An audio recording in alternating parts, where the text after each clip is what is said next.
merupakan SUV yang besar. Kemampuan off-roadnya juga sebenarnya tidak bisa diremehkan. Merupakan lawan terberat dari Mercedes-Benz GLS. Ini adalah BMW X7 LCI.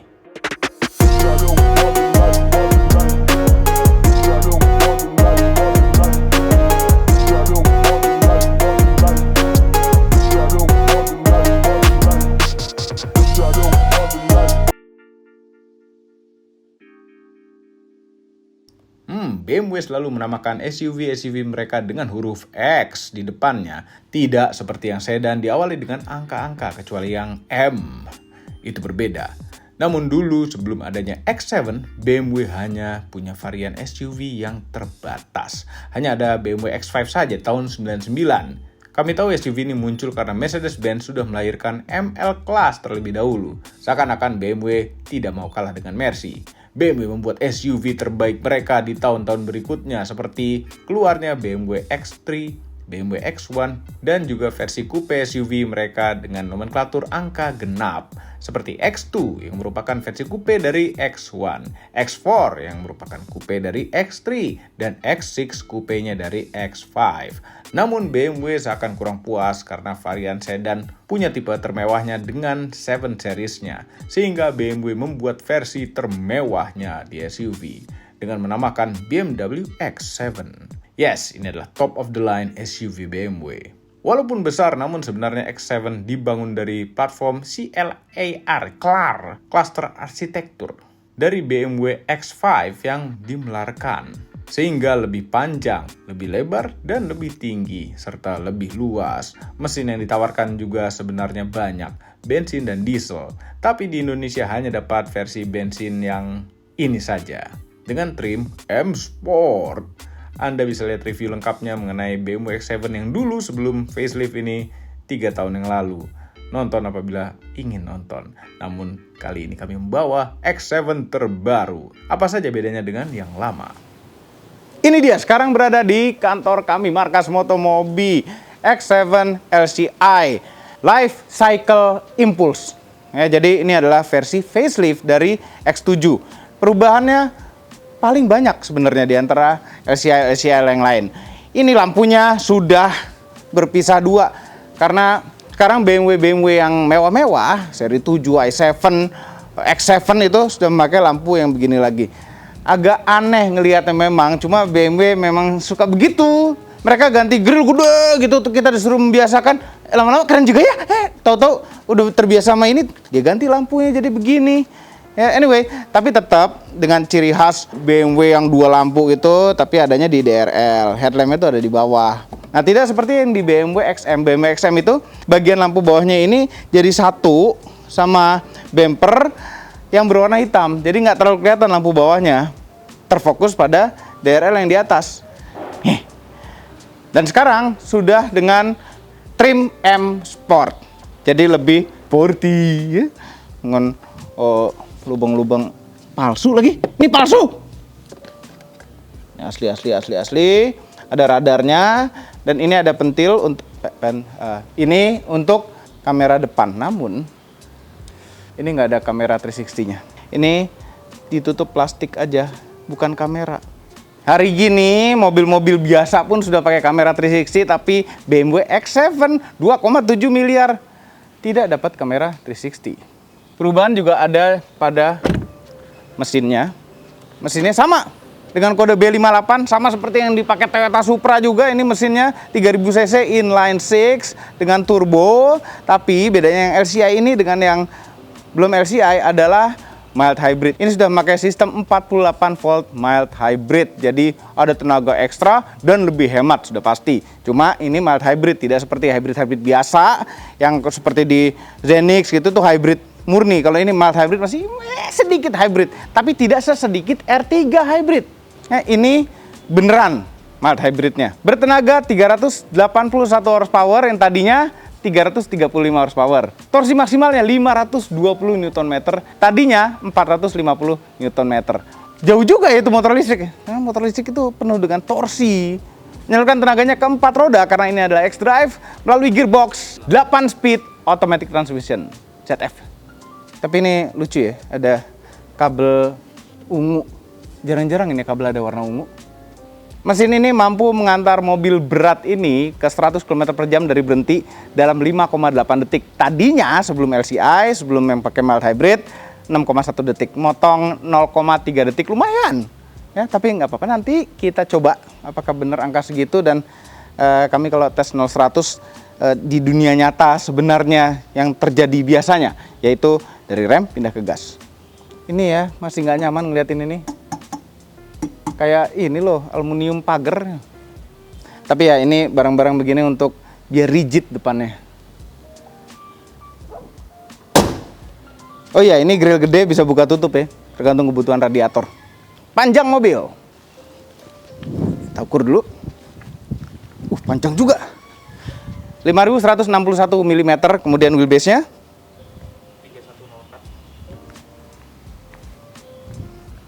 3.104 mm, panjang sekali. Enak mobil-mobil gede-gede. Kami suka SUV besar 7-seater. Ini 7 apa 6-seater ya? Nanti kita coba duduk belakangnya. Karena ini captain seat. Terus ini ada footstep yang kalau gini nggak kelihatan. Ada footstep tapi kecil, tapi begitu dibuka jadi lebih besar. Tapi ya problemnya footstep begini kalau kita nggak pakai nih footstepnya bisa ngotorin celana gitu, kesenggol-senggol. Kalau misalnya ini mobil kotor, sayangnya begitu. Ada roof rail, ini udah roof rail, ada footstep tuh sebenarnya enak buat begini nih. Nggak bisa karena footstepnya jadi kecil kalau misalnya pintunya ditutup. Pertamax Turbo isinya. Pokoknya RON 98. Nih video tidak disponsori Pertamina. Ini ada lubang begini kalau mobil-mobil Eropa sekarang karena disediakan untuk versi yang dieselnya karena untuk ngisi AdBlue di sini. Velgnya ini 21 inch dengan ban lebar 285, tebal 45. Remnya M Sport Brakes juga. Velgnya juga M juga. Nah, ini 21 inch. Sebenarnya X7 itu ada opsional sampai 23 inch. Besar sekali, tapi Indonesia mendapatkan secara standar 21 inch, tapi mungkin bisa minta custom, minta yang 23 inch juga bisa, tapi kami lebih suka ini, lebih proporsional juga, dan ban lebih tebal, lebih empuk, karena mobil ini butuh keempukan. Belakangnya ada perbedaan juga, lampunya berbeda dengan sebelum LCI, dan ini ada motif-motif sedikit di sini macam batik. Kemudian knalpotnya, ya ini frame palsu, chrome, isinya ada baru lubang knalpot aslinya, nggak apa-apa begitu kesenggol, nggak panas. Ya setidaknya jujur di dalam lubangnya sama, bukan knalpot palsu terus lubang aslinya ada di tempat lain. Diffuser-diffuseran di bawah, tulisan X7 dan X-Drive 40i. Satu-satunya yang masuk ke Indonesia, 40i. Oh ya, coba. Kalau BMW tuh suka gitu ya, emang gitu. Kita kunci dulu. Susah banget gitu. Pada samping. Halah. Bagasinya luas sekali kalau misalnya jok paling belakang dilipat dan ini di bawahnya ini masih bisa dibuka lagi. Buka split atas bawah begini bagus karena ini tuh jadi nggak panjang-panjang amat. Kalau kita parkir mepet ke belakang itu aman. Buka belakangnya, pencet ini. Terus kalau misalnya mobil ini berasa ketinggian, pengen dipendekin untuk naik turunin barang, pencet ini. Ya, kalau Anda seperti siapa, Dendimas gitu, kan sini lebih aman, lebih gampang. Cuma hati-hati ketutup, pas nutup kejepit. Lega ya. Di bawah masih ada tempat-tempat lagi yang sangat lega sekali juga. Harusnya ban serep mungkin di sini ya, karena ini pakai run flat tire, tidak pakai ban serep. Ini ada pembatas juga, bisa disimpan rapih di dalam. Belah kanan ada tempat P3K, ada 12 volt power outlet di belakang buat mungkin kalau lagi camping nyolok rice cooker gitu ya. Nah, untuk naikin jok paling belakang itu elektrik, pakai ini nih ngaturannya. Dan ada 2 tombol, maksimum untuk manusia dan maksimum untuk barang. Sekarang kita coba maksimum untuk barang. Jok row kedua akan tegak, jadi akan memaksimalkan ruang barang. Nah, kalau maksimum untuk manusia, elektrik dan agar bisa ngebuka, jok row kedua akan otomatis maju sendiri dulu. Nah, ini tidak naik, nggak ikutan naik headrestnya, harus naikin secara manual. Masih lega bagasinya, Cuman harus stick golf agak-agak nggak muat nih kanan kirinya, nggak cukup. Oke, sekarang kita coba duduk di row ketiga. Elektrik.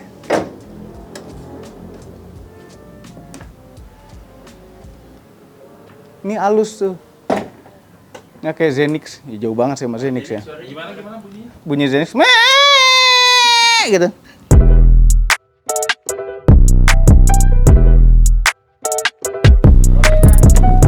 Untuk akses ke row ketiga, karena ini adalah captain seat, sebenarnya bisa lewat tengah sini secara logika. Tapi karena ini ada armrest besar di tengah-tengah, jadi nggak muat ini. Mungkin anak kecil aja yang muat, kurang lebar. Jadi tetap akses row ketiga itu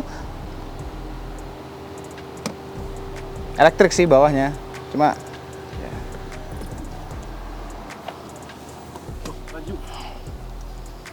otomatis maju sendiri juga. Jadi kalau yang kiri dia jok row pertama itu akan otomatis maju sendiri juga. Kita balikin. Balik, mundur. Kaki nggak bisa masuk, dengkul pas. Dan ini sebenarnya masih bisa mundur lagi nih. Nabrak udah nggak bisa kemana-mana nih, sempit. Tapi depannya lega kan? Lega. Kan lega, ya maju lagi. Row ketiga ini tidak terlalu dianaktirikan karena bisa kontrol AC sendiri. Jadi ada AC di belakang ini bisa dikontrol sendiri. Di sini ada tombol-tombol mewah dan ada heated seatnya juga yang nggak penting sama sekali. Ada autonya, suhunya pun bisa diatur.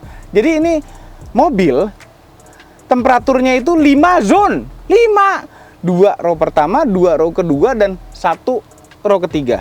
Luar biasa sekali. Nah, karena di belakang sini hanya muat 2 orang, jadi mobil ini bukan 7-seater tapi 6-seater. Tapi row ketiganya tuh masih oke.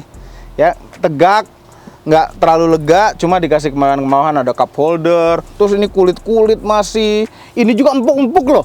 Ini empuk-empuk ini. Biasanya dianaktirikan kan plastik-plastik belakang sini. Enggak, ini empuk-empuk. Di depan ada panoramic roof besar, di belakang juga punya sunroof moonroof sendiri. Lihat nih, walaupun tidak bisa dibuka kacanya, tapi bisa dioperasikan buka tutup dari sini. Mewah sekali. Oke, row kedua. Di belakang posisi nyetir kami, dengan orang penduduk row ketiga yang nyaman seperti tadi, itu jarak dengkul masih oke, kaki masih bisa masuk, enak. Terus ini masih bisa dimundurin lagi kan, kita mundurin lagi, maksimalkan. Segini ini paling mundur itu, paling nyender segini nih. Ini headrestnya enak sekali, armrestnya bukanya dari bawah gini. Wah, enak sekali. Duduknya enak ini mobil. Sudah paling mundur habis. Wah, nikmat sekali. Sayangnya kurang rear seat entertainment, cuma itu mungkin jadi opsional. Tinggal dicolok di sini, bisa dibuka tutup. Nah, ada colokan USB-C juga di sini, di lubang ini, untuk ngecharge device apapun yang nempel, atau kita ngecharge handphone dari belakang. Tapi nggak perlu juga karena ada 2 colokan USB-C lagi di bawah. Semuanya USB-C. Coy 1 di depan nanti. Tengah-tengah ada kontrol AC yang dual zone itu. Nah, ada seat heater juga kanan kiri. Nggak berguna sebenarnya. Ada lubang AC, jadi lubang AC di row kedua ini ada 1, 2, 3. Colokan 12 volt power outlet yang masih dibutuhkan mungkin. Ada 2 buah cup holder. Cuma yang kami tidak suka, dari semua yang mewah-mewah yang bawahnya itu masih plastik-plastik begini. Mungkin karena ini sering keinjak-injak, jadi dibuat plastik yang lebih rugged dibanding dengan yang empuk-empuk, sehingga agak gampang rusak. Tapi sudah pasti kayaknya baret-baret nih, kena sepatu apa segala macem, apalagi kalau punya anak kecil. Sekarang kami ingin coba duduk di sebelah kiri. Mau dimajuin abis jok kiri depan. Pintu itu semuanya soft closing ya, jadi harusnya nutupnya pelan begitu saja. Pintunya udah nutupin. Oke. Nah, ini ada beberapa tombol-tombol untuk buka tutup curtain kiri, kanan, tutup panoramic roof. Itu ada di sini semua, termasuk kaca. Nah, kita coba ini dimajukan habis. Sayangnya di sini nggak ada tombol apa-apa, nggak kayak Toyota gitu-gitu ya. Kita harus nyuruh drivernya untuk majuin ini. Dan untungnya tidak perlu driver ngerogoh ke pinggir jok. Bisa juga dari pintu driver. Selega apa? Nah ini sekelas hampir se-BMW seri 7 nih. Kaki masih bisa kena memang, dan nggak ada semacam leg rest. Cuma ini sudah lega dan nyaman sekali, sayangnya kaki kita masih bisa menyentuh ini ya, rel-rel ini. Tapi nyaman sekali. Headrestnya itu loh, bikin pengen tidur. Enak sekali. Oke, kita ke depan sekarang. Mobil ini kuncinya seperti kunci BMW zaman now, lihat nih. Lebih seksi, nggak model yang pisau itu. Piano black, terus ini satin silver atau polished chrome itu ya. Terus tombol-tombolnya itu ada di pinggir-pinggir buat buka bagasi, dan bisa juga untuk nyalain mesin harusnya. Nah ini kan keyless. Kalau kita mendekati mobil, otomatis mobil ngebuka kuncinya. Ketika kita menjauhi mobil, ketika mesinnya sudah mati, itu akan mengunci sendiri. Nah kalau mobilnya lagi nyala begini, kita menjauhi mobil, dipanggil sama mobilnya, diklaksonin, woi mobil masih nyala, gitu. Kini dengan black wood, panel-panel kayu, ini polish chrome atau satin silver, layar barunya seperti di BMW G20, cuma ini besar sekali layarnya.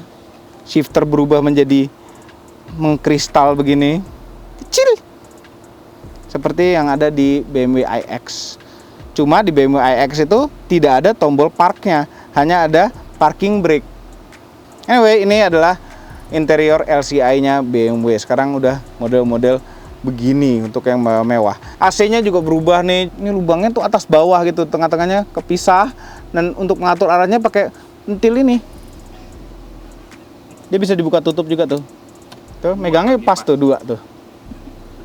Ini bisa wireless CarPlay yang seperti zombie itu, tidak bisa dibunuh, tidak bisa diputus. Begitu diputus dia akan nyambung sendiri lagi otomatis. Tapi ya sudahlah, itu convenient biasanya. Tapi kadang-kadang kalau misalnya kita lagi konvoy, kalau kita lagi di kantor cuma begini-gini doang, ada yang hidupin mobil, itu tahu-tahu CarPlay-nya hidup, otomatis nyambung ke handphone kita yang nggak jauh, berada tidak jauh dari mobil. Kadang merepotkan, tapi mungkin sebagian besar hidupnya itu berguna karena begitu kita masuk mobil tanpa harus nyolok apa-apa, tanpa harus setting apa-apa, tersambung Apple CarPlay sehingga bisa langsung buka CarPlay. Ini dia tampilan CarPlay-nya. AC-nya di mana sekarang? Ada di sini. Oh, tidak ada. AC pindah ke layar. Cuma lumayan, ini tuh ada di luar nih, pengatur suhunya. Untuk lebih dalam lagi harus pencet climate menu. Nah, kalau menu muncullah banyak pilihan untuk pengaturan AC. Oke. Nah, jadi bukan hanya dual zone di bagian depan, juga dual blower. Blowernya bisa kita atur individual kanan dan kiri. Nah, ada pendingin jok juga, tapi melalui layar, bukan tombol di pintu, bukan di mana-mana, melalui layar. Pemanas jok juga ada melalui layar. Ini bisa sambil dingin, sambil panas nih. Panas dingin sekaligus tuh. Iya, jadi netral dong. Dan ada opsional yang sangat tidak perlu juga di Indonesia, adalah pemanas setir. Ya, ini sangat berguna di negara yang dingin. Megang setir anget tuh enak sekali. Tapi begitu di negara yang begini, kita pengen setir kita dingin bukan panas. Seat heating distributionnya bisa diatur mau di bagian pantat atau punggung. Nah, ini air quality itu adalah buka tutup sirkulasi AC. Jadi ini posisi on default selalu BMW, begitu mobilnya nyala langsung lari ke automatic air recirculation. Jadi mobilnya akan mendetek apabila di luar udaranya kotor, dia tidak akan membuka recirculating AC itu.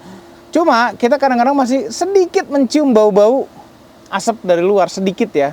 Ini layar kalau dibahas ini panjang ya. Audionya Bowers and Wilkins, mewah, suaranya enak. Tadinya hanya Harman Kardon, sekarang ini Bowers and Wilkins 20 speaker isinya. Nggak tahu ngumpet di mana aja soalnya speakernya. Nah, ini tetap ada tombol-tombol untuk next previous track, heater belakang, depan, kaca ya. Terus tetap ada puter-puteran volume yang fisik. Ini banyak review-review luar soalnya mengkomplainkan, mengeluhkan mobil yang tidak ada puter-puteran volume fisik. Ya, padahal BMW yang ini masih dilengkapi dengan gesture control untuk volume, next previous track yang kadang-kadang terpakai. Nah, ini bagian tengah sini. Shifter model kristal, tombol park, rem tangan jari, ada auto hold-nya juga. Driving mode ada Sport, Comfort, Eco Pro, dan di posisi Sportnya itu ada Sport individual. Jadi nggak ada tombol individual lagi. Tombol nyari parkir, dia akan menghidupkan kamera belakang dan ada Park Assist View, Park View, terus ada tombol kosong lagi dan Traction Control. Nah, ini tidak ada kamera 360, tadi kami sudah bilang, hanya ada kamera belakangnya. Cuma, ini mobil tuh bisa parkir sendiri, ya, otomatis, cuma nggak ada kamera 360-nya dan ada yang menghilang di sini. Kayaknya tombolnya harusnya ada di sini, yaitu mematikan auto start stop engine. Karena ini adalah mild hybrid baru, jadi mereka menghilangkan tombol untuk mematikan auto start stop engine. Kayaknya harusnya ada di sini. Ya, jadi mesinnya mati aja. Banyak dari kita yang nggak suka mesin tiba-tiba mati sendiri karena nggak halus, cuma karena ini mild hybrid, teknologi terbarunya.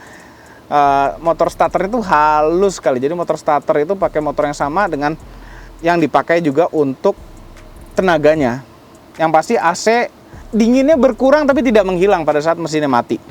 Dan karena ini mild hybrid, mesin matinya juga lebih lama, jadi lebih hemat. Tapi kami tetap suka ada tombol mematikan auto start stop engine. Oke, nah ini putar-putaran khas BMW masih ada ya, dengan konfigurasi tombol-tombol ini. Nah, di bawah ada untuk urusan ke-offroadan. Ini ada hill descent control. Ada beberapa mode off-road di mobil ini. Ada X-Rocks. X-Rocks ada optimized vehicle setting for heavy uneven terrain. Ada X-Sand di pasir. Ada X-Gravel. Ada X-Snow buat di snow. Kemudian ada untuk naik turunin suspensinya. Ini ada 5 level ketinggian suspensi karena ini adalah air suspension, kita bisa atur ketinggiannya. Sekarang kita lihat dari luar setinggi apa. Jadi mobil ini travelnya sudah lebih banyak dibandingkan dengan yang sebelum LCI. Pembaruannya pada LCI yang ini juga termasuk suspensinya. Coba kita lihat paling tinggi seberapa, paling pendek seberapa. Tutup pintunya.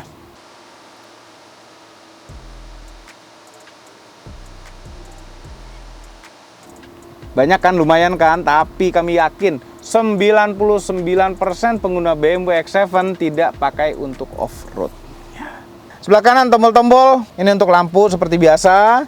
Nah, ini banyak tombol-tombol menarik. Ini termasuk BMW yang terbanyak tombol-tombol di sininya ya.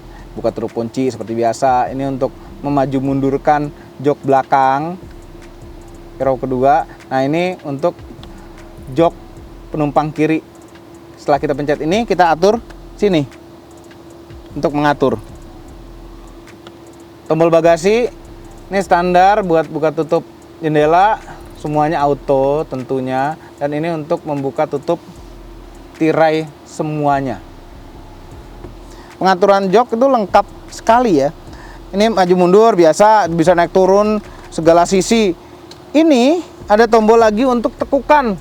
Jadi senderannya nggak berubah. Ini beda, atasnya doang. Ini pasti posisinya nyaman sekali. Terus ini untuk membesar kecilkan, menyempitkan ini pinggirannya biar kalau belok-belok bisa lebih nyaman. Terus ini ada lumbar supportnya. Setir pengaturannya juga elektrik. Dan karena ini BMW, pasti posisi nyetirnya enak sekali. Kepraktisan, kantong pintu, ada tempat-tempat ini dengan tempat botol. Di sini juga boleh buat naruh-naruh sesuatu. Ini ada tempat-tempat lagi nih ditaruh koin 500 ribu jadinya. Di tengah-tengah 2 buah cup holder, tempat handphone. Kalau naruh sini handphonenya jadi wireless charging, 12 sport power outlet. Kemudian ini bisa panas, bisa dingin. Jadi kita taruh misalnya kaleng di sini, mau didinginin atau dipanasin itu bisa.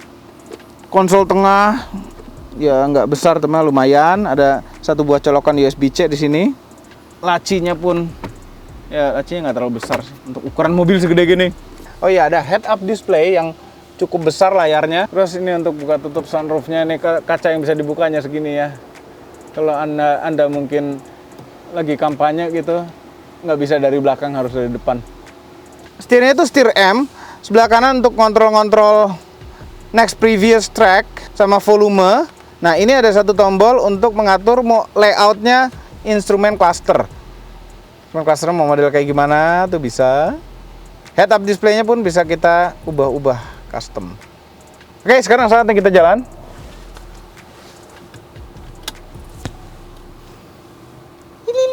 Kecil. keluar dari markas Motomobi meliku-liku. Untung ini all wheel steering. Jadi ban belakangnya juga belok pada saat kecepatan rendah seperti wheelbase-nya lebih memendek. Kita putar ke kiri. Ban belakang ikutan belok. Belok kanan, gini, ke kiri.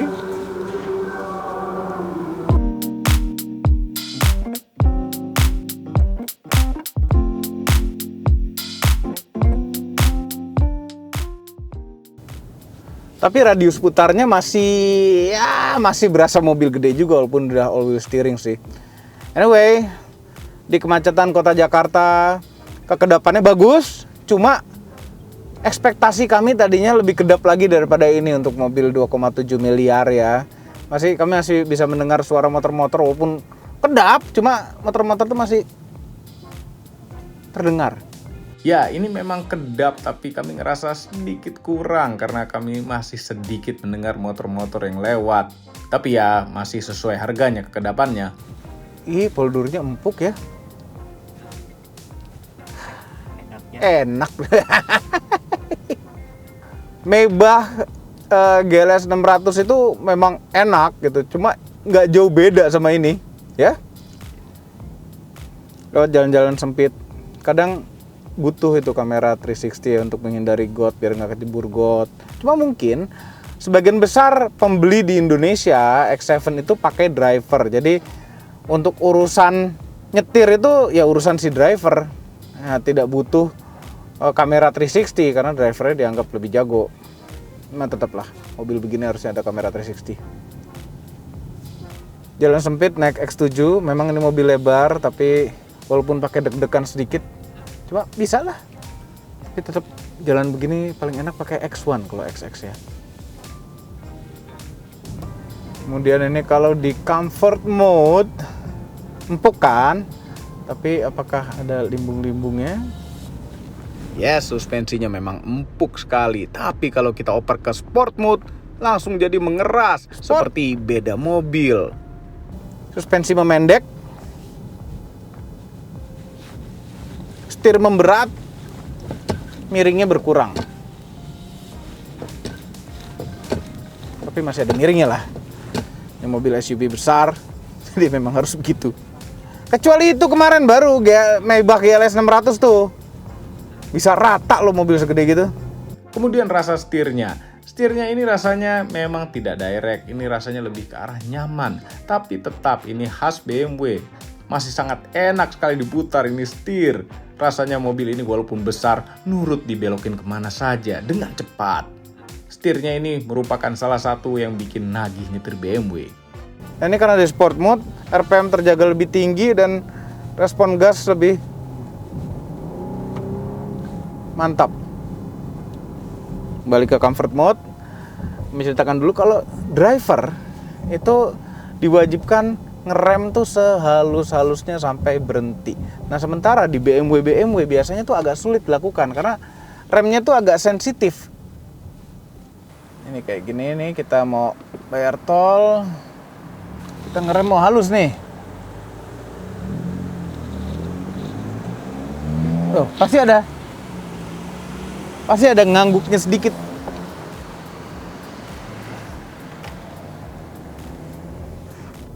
Ini nyamannya tidak seperti nyamannya SUV Jepang. Ini nyaman SUV Eropa.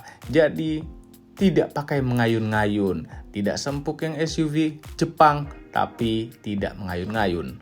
Dan biasanya yang SUV Eropa lebih stabil dibandingkan dengan yang SUV Jepang. Kita langsung nyalakan adaptive cruise controlnya. Press button to active. Ya, nyetirin sekalian dong. Kenapa nggak aktif-aktif nih setirnya? Nggak aktif setirnya. Ini sekarang tombol-tombolnya baru soalnya. Dan ini seperti di BMW iX, nggak bisa mengatur jaraknya, tidak ada pengatur jarak dengan mobil depan. Walaupun biasanya kalau bisa mengatur jarak pun kita pasti set paling dekat dengan mobil depan. Ini sepertinya harus masuk ke menu-menu di dalam sini. Device, then the vehicle, Display kok rumit ya. Driving setting, driving assistance, parking, driving, assisted driving, distance control. Nah ini dia, udah close posisinya. Bisa avoid overtaking on drive. Ini berarti sudah bisa pindah lajur, harusnya ya. Sudah bisa pindah lajur tanpa harus megang setir. Ini setir udah dikontrol oleh mobil. Oke, kita sen kanan, kita colek aja.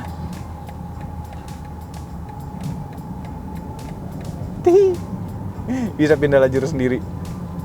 Kalau begitu di gaspol, tenaganya itu tidak menggelegar amat walaupun posisi di sport mode. Kencang tapi nggak menggelegar gitu. Tapi mengingat mobil ini berat sekali, pasti 2 ton lebih beratnya. 0 ke 100 5,8 detik itu luar biasa. Tapi ini mau kita coba. Nah, sport mode ini adalah satu-satunya cara untuk matikan auto start stop engine. Dan di belakang masih ada rian tumbuhan karena dia ringan dan karena ini mobil berat, secara persentase juga nggak nambah banyak beratnya, jadi ya nggak apa-apa.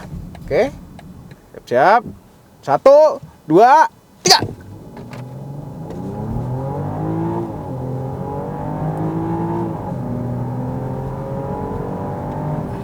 6,4 detik tanpa nahan rem.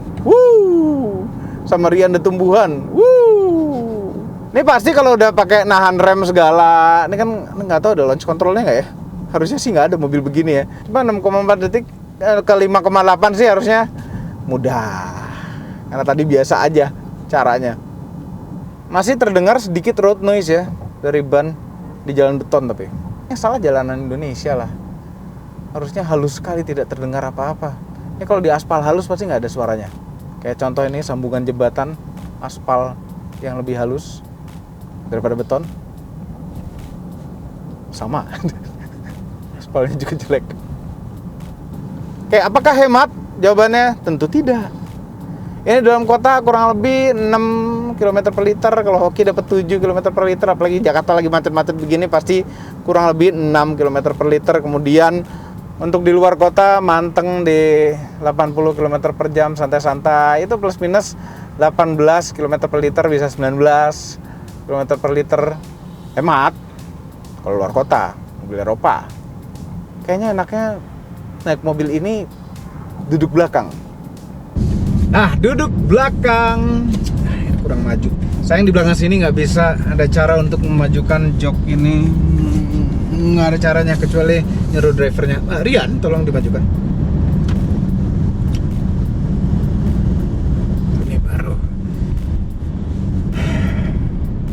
Biasanya mobil itu nyamannya di bagian depan ya. Kalau ini bagian belakang pun nyaman juga. Suspensinya kita tidurin. Kok mentok segini tidurnya? Bisa dimajuin dikit kali. Mentok.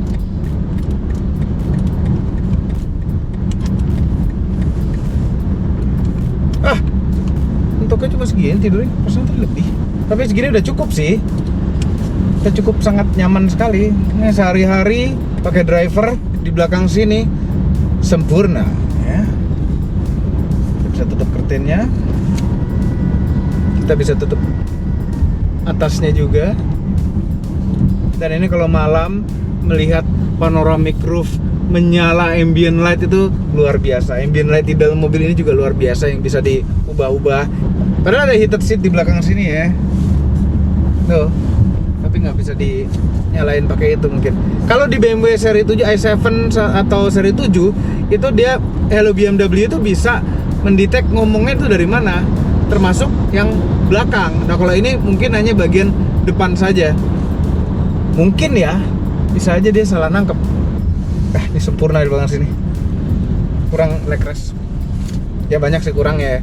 Jangan samain ini sama Mercedes Maybach GLS 600 karena memang kelasnya berbeda. Ini masih orang-orang yang belum mampu ke arah situ, tapi sudah lebih mampu lagi untuk beli Palisade.